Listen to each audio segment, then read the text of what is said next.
मध्य प्रदेश के पूर्व मुख्यमंत्री और कांग्रेस के कद्दावर नेता कमलनाथ इन दिनों गूगल पर ट्रेंड कर रहे हैं। राजनीतिक गलियारों में सिर्फ कमलनाथ की ही चर्चा हो रही है और इसके साथ ही उनके पुराने इतिहास और पुराने राजनीतिक जीवन पर भी लोग चर्चा करने लगे हैं। लोग यह जानने को उत्सुक हैं कि कब उसका राजनीतिक जीवन शुरू हुआ और कभी पूर्व प्रधानमंत्री इंदिरा गांधी के तीसरे बेटे कहलाने वाले कमलनाथ का आखिर कांग्रेस से मोहभंग क्यों होता नजर आ रहा है। आज इनसाइड स्टोरी में हम आपको इस पूरे मामले को परत दर परत आपको बताएंगे। कमलनाथ अपने बेटे नकुलनाथ के साथ आज दिल्ली पहुंचे हैं।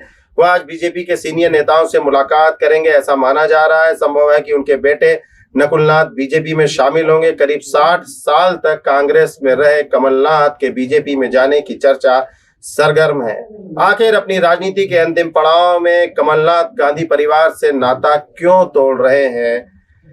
यह भी माना जा रहा है कि कमलनाथ छिंदवाड़ा का अपना किला बचाने के लिए कांग्रेस से नाता तोड़ने वाले हैं। सूत्र बताते हैं कि बेटे नकुलनाथ के भविष्य को संवारने के लिए उन्होंने बीजेपी में शामिल होने का फैसला किया है। कमलनाथ का कांग्रेस से करीब 60 साल का रिश्ता रहा है। वह गांधी परिवार के सबसे करीबी नेताओं में शुमार हैं। इंदिरा गांधी ने उन्हें अपना तीसरा बेटा बताया था। खुद कमलनाथ उन्हें ताउम्र मां कहकर बुलाते रहे। कमलनाथ संजय गांधी और राजीव गांधी के भी खास सिपहसालार रहे। राजीव गांधी के निधन के बाद वह पहले सोनिया गांधी, बाद में राहुल गांधी के सलाहकार में शामिल थे।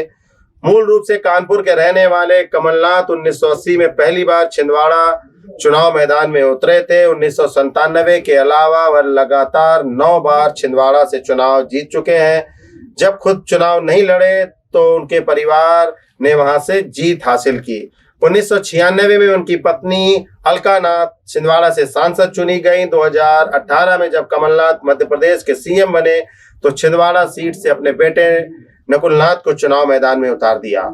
2024 लोकसभा चुनाव से पहले छिंदवाड़ा का दुर्ग ही उनकी कमजोरी बन गया है, ऐसा माना जा रहा है। राजनीतिक जानकारों का यह कहना है कि अपने किले को बचाने के लिए वे भाजपा में जा सकते हैं, जिस पर वह किसी भी हालत में उसे खोना नहीं चाहते। कमलनाथ और नकुलनाथ के बीजेपी ज्वाइन करने की चर्चा आज पूरे दिन सरगर्म रही। यह भी बता दें कि लगातार कमलनाथ गूगल पर ट्रेंड करते रहे। संजय गांधी के साथ राजनीति शुरू करने वाले कमलनाथ और संजय गांधी बचपन के दोनों दोस्त थे।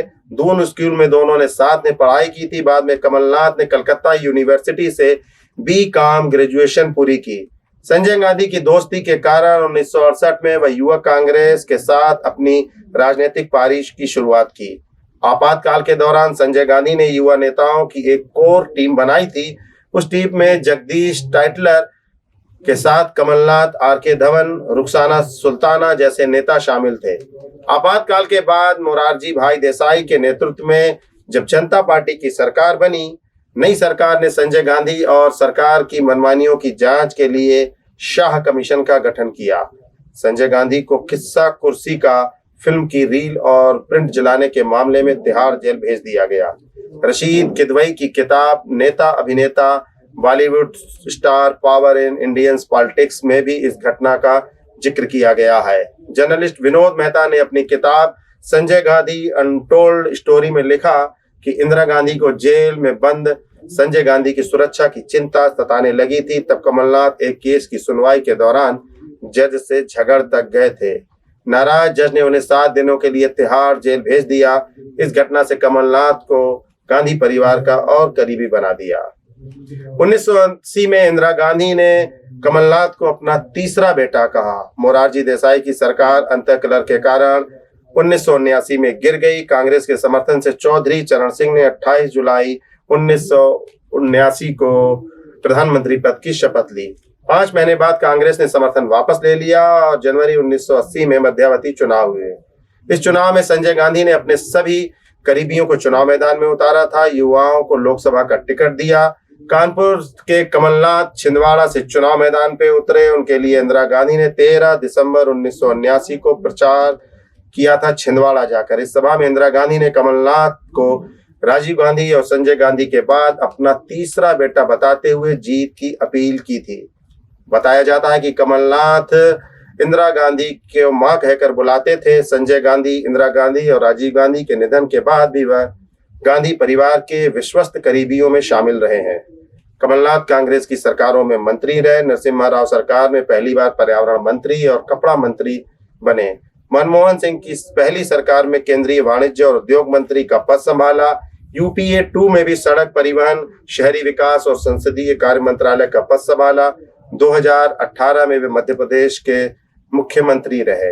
यह माना जा रहा है कि कमलनाथ लगभग 78 साल के हो चुके हैं। बीजेपी की पॉलिसी के हिसाब से 70 प्लस वाले नेताओं को पार्टी टिकट नहीं दे रही है, मगर छिंदवाड़ा को जीतने के लिए बीजेपी ने बड़ी पेशबंदी कर रखी है। वहां कैलाश विजयवर्गीय जैसे नेता को प्रभार दिया है और 2023 के विधानसभा चुनाव में कांग्रेस ने छिंदवाड़ा की 7 सीटें तो जीत ली, मगर जीत का मार्जिन इतना कम रहा कि संसदीय क्षेत्र की चिंता कमलनाथ को सताने लगी। अब कांग्रेस उम्मीदवार को ब्रांड मोदी और राम मंदिर इफेक्ट से भी जूझना है। ऐसे में बेटे नकुलनाथ के लिए छिंदवाड़ा सेफ सीट बनाने के लिए कमलनाथ ने बीजेपी का रास्ता चुना है। राजनीति जानकार यह भी कहते हैं कि कमलनाथ के लिए अभी छिंदवाड़ा के किले को बचाना सबसे ज्यादा जरूरी है। 5 साल बाद राजनीति की परिस्थिति बदल सकती है, तब तक के लिए सीट पर नाथ परिवार का कब्जा बना रहे। इस कारण वे भाजपा में जा सकते हैं, लेकिन अभी तक कमलनाथ ने इस बात को साफ नहीं किया है।